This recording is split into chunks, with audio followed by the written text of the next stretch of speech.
नमस्कार साथियों, कैसे हैं आप सब लोग। मैं भावना RBL रोजगार भावना में आप सभी का स्वागत है। प्यारे दोस्तों, ये जो क्लास है हमारी, ये सभी प्रतियोगी परीक्षाओं के लिए आपके लिए महत्वपूर्ण है।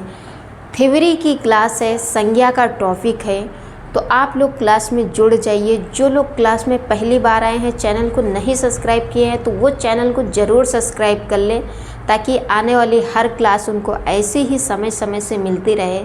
और क्लास को बिना लाइक किए मत जाना, नहीं यहीं से पेन फेंक के मारूंगे। क्लियर? तो चलिए स्टार्ट करते हैं। जो लोग आज की क्लास देखेंगे उनको बिल्कुल समझ में नहीं आएगा, क्योंकि टॉपिक 20 से है तो बिल्कुल समझ में नहीं आने वाला है। कल की क्लास, पीछे की क्लास आप देख के आइए, उसके बाद ये क्लास कीजिए। और हाँ, हमारे साथ साथ नोट्स ज़रूर बनाते चलना। हर प्रतियोगी परीक्षाओं के लिए ये क्लास महत्वपूर्ण है। तो आज जो कल हम लोग हेडिंग डाले थे, वो डाले थे जातिवाचक संज्ञा। जो जातिवाचक संज्ञा है, इसकी परिभाषा क्या है?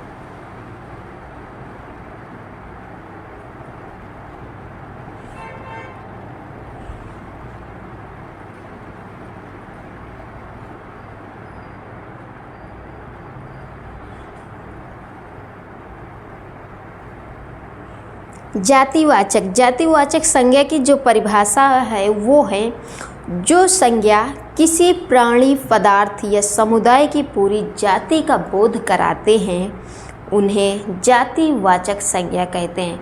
तो आइए हेडिंग डालते हैं जातिवाचक संज्ञा और जातिवाचक संज्ञा की परिभाषा देखते हैं। तो फटाफट आप लोग हेडिंग डाल लीजिए, जातिवाचक संज्ञा की परिभाषा।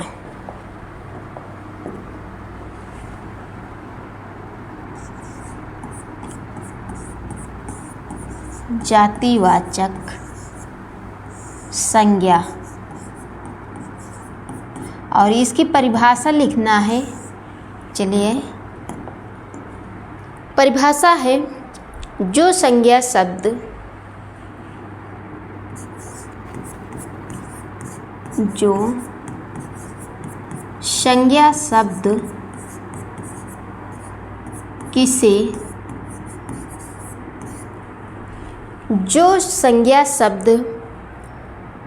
किसी प्राणी, पदार्थ या समुदाय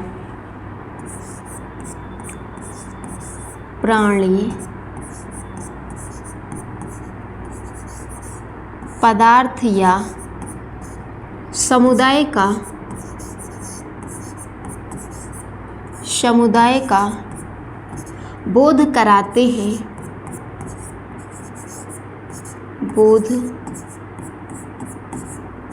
हैं, उन्हें जातिवाचक संज्ञा कहते हैं।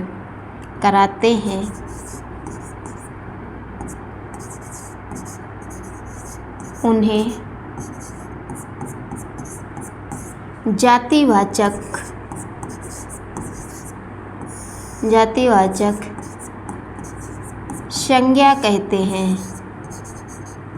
संज्ञा कहते हैं।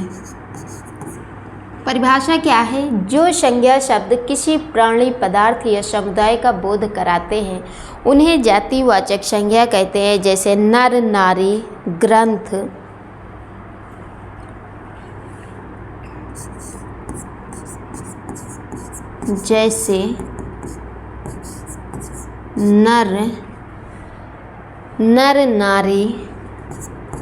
नर नारी,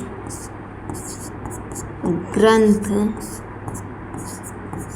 पर्वत, नर नारी, ग्रंथ, पर्वत, और कुत्ता, हाथी, फल।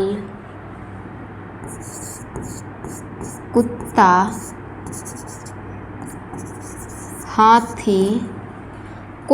हाथी, फल, नदी आदि।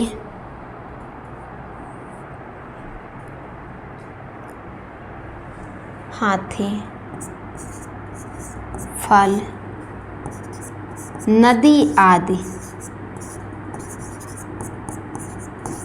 क्लियर? आप चाहे यूपी टेट दें, UPPCS दें, UPSI, UPP, SSC, कोई भी एग्ज़ाम दे, अगर हिंदी आती है तो ये क्लास उस परीक्षा की दृष्टि से बहुत महत्वपूर्ण है। तो ये थी हमारी जातिवाचक संज्ञा। इसकी परिभाषा देखें हम लोग, और परिभाषा के साथ साथ में हम लोग उदाहरण सहित देखे हैं। अब अगली नेक्स्ट हेडिंग देखते हैं, समूहवाचक संज्ञा। तो उम्मीद करते हैं कि यहाँ तक आप लोग हमारे साथ साथ नोट कर लिए हैं, और अब आगे बढ़ सकते हैं हम लोग। तो हेडिंग डालेंगे समूहवाचक संज्ञा। समूहवाचक संज्ञा की परिभाषा क्या होती है? जो संज्ञा शब्द किसी समुदाय या समूह का बोध कराते उन्हें समूहवाचक संज्ञा कहते हैं। क्लियर? बढ़ें आगे। समूहवाचक संज्ञा।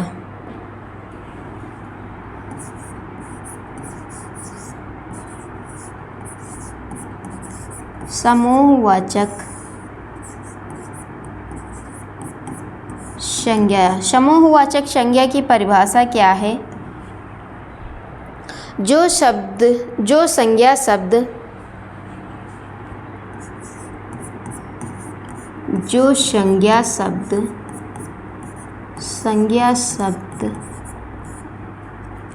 किसी समुदाय या समूह का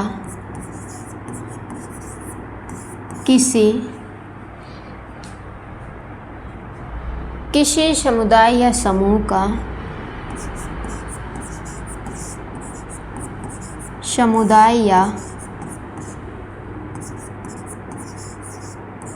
समूह का बोध कराते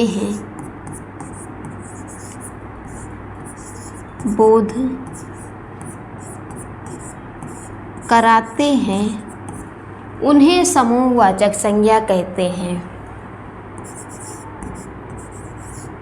उन्हें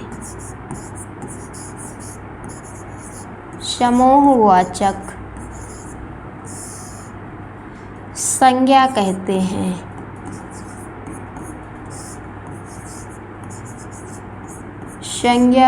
हैं। जैसे सेना, टीम, संघ, कक्षा आदि। जैसे सेना, टीम, संघ,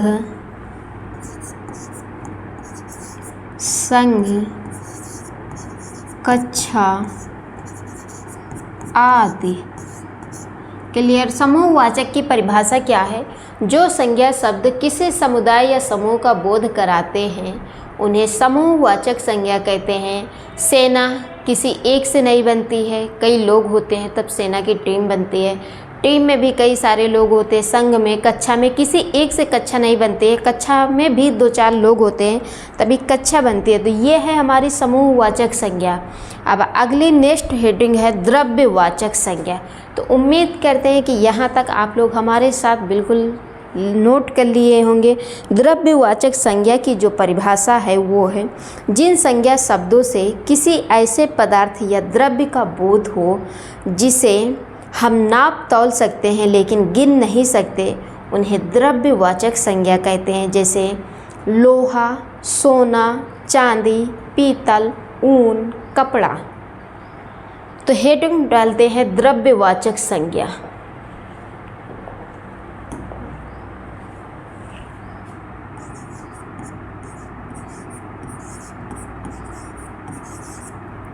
द्रव्यवाचक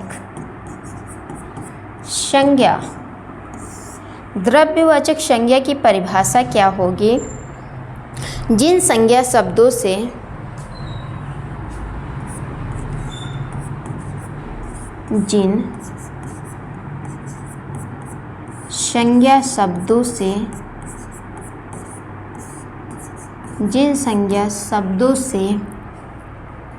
किसी ऐसे पदार्थ या द्रव्य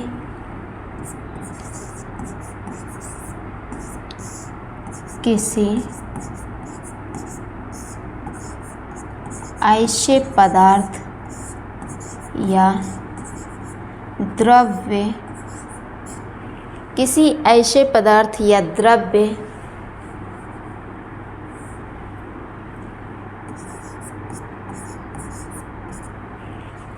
किसी ऐसे पदार्थ या द्रव्य का बोध हो, द्रव्य का बोध हो, द्रव्य का बोध हो जिसे हम नाप तौल सकते हैं, जिसे हम नाप तौल, जिसे हम नाप तौल सकते हैं,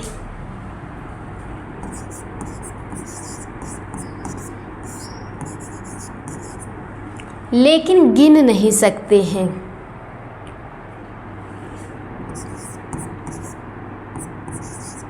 लेकिन गिन नहीं सकते हैं, नहीं सकते हैं।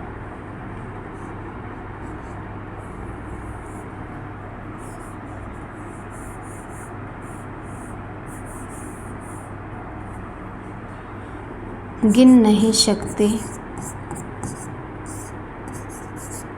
हैं, उन्हें द्रव्यवाचक संज्ञा कहते हैं। उन्हें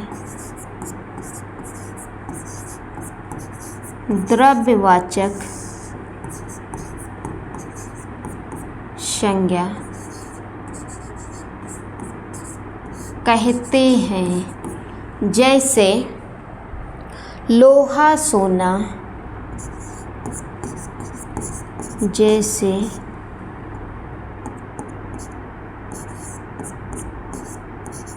लोहा सोना, लोहा सोना, चांदी पीतल, चांदी पीतल, ऊन, कपड़ा आदि, ये क्या है हमारे? तो द्रव्यवाचक संज्ञा है। क्लियर? इन्हें हम नाप तौल सकते हैं लेकिन गिन नहीं सकते हैं। परिभाषा क्या है? जिन संज्ञा शब्दों से किसी ऐसे पदार्थ या द्रव्य का बोध हो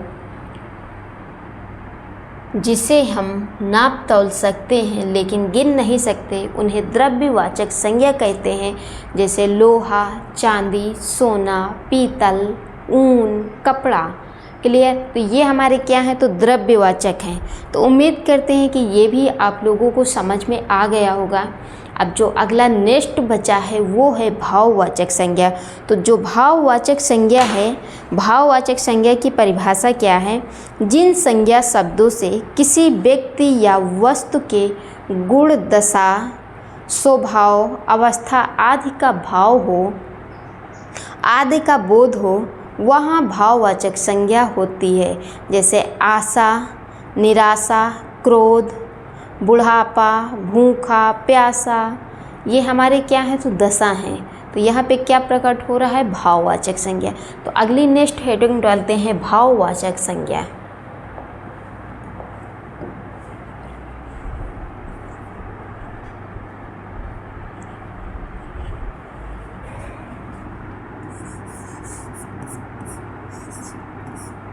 भाववाचक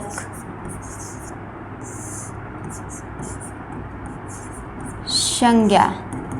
भाववाचक संज्ञा की परिभाषा क्या है? तो जो भाववाचक संज्ञा की परिभाषा है, जिन संज्ञा शब्दों से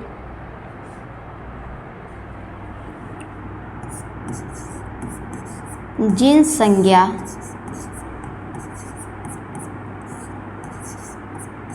शब्दों से जिन संज्ञा शब्दों से किसी व्यक्ति या वस्तु के किसी व्यक्ति या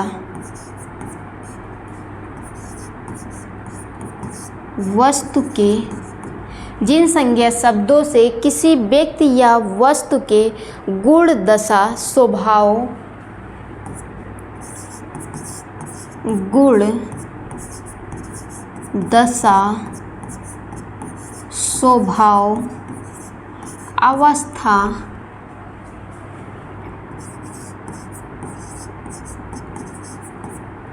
गुण दशा स्वभाव अवस्था आदि का बोध हो,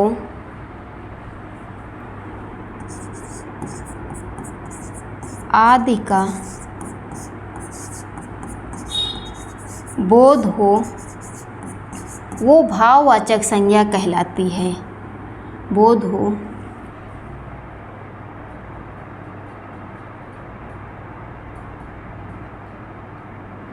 बोध हो, वो भाववाचक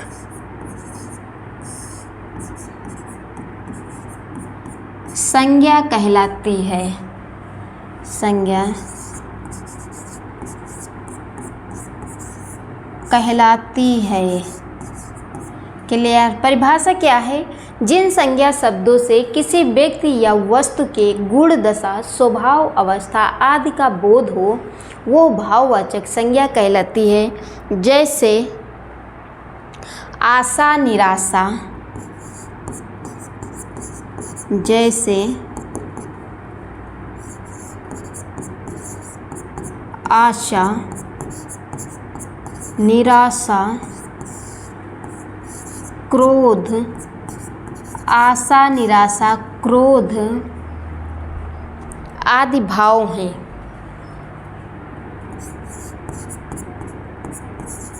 आदि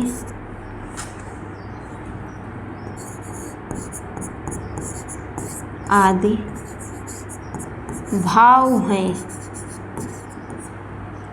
बुढ़ापा भूखा प्यासा आदि,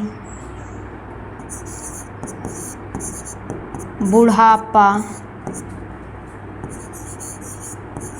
भूखा प्यासा आदि दशा है। दशा है। भाववाचक संज्ञा की परिभाषा है जिन संज्ञा शब्दों से किसी व्यक्ति या वस्तु के गुण दशा स्वभाव अवस्था आदि का बोध हो वह भाववाचक संज्ञा कहलाती हैं। जैसे आशा निराशा क्रोध आदि भाव हैं। बुढ़ापा भूखा प्यासा आदि ये क्या है हमारी? तो ये दशा हैं। तो प्यारे साथियों, संज्ञा का टॉपिक हमारा कंप्लीट हुआ है। जो लोग पीछे की क्लास नहीं किए हैं तो वो पीछे की क्लास करके आए, तभी उनको ये क्लास समझ में आएगी, वरना क्लास समझ में नहीं आने वाली है।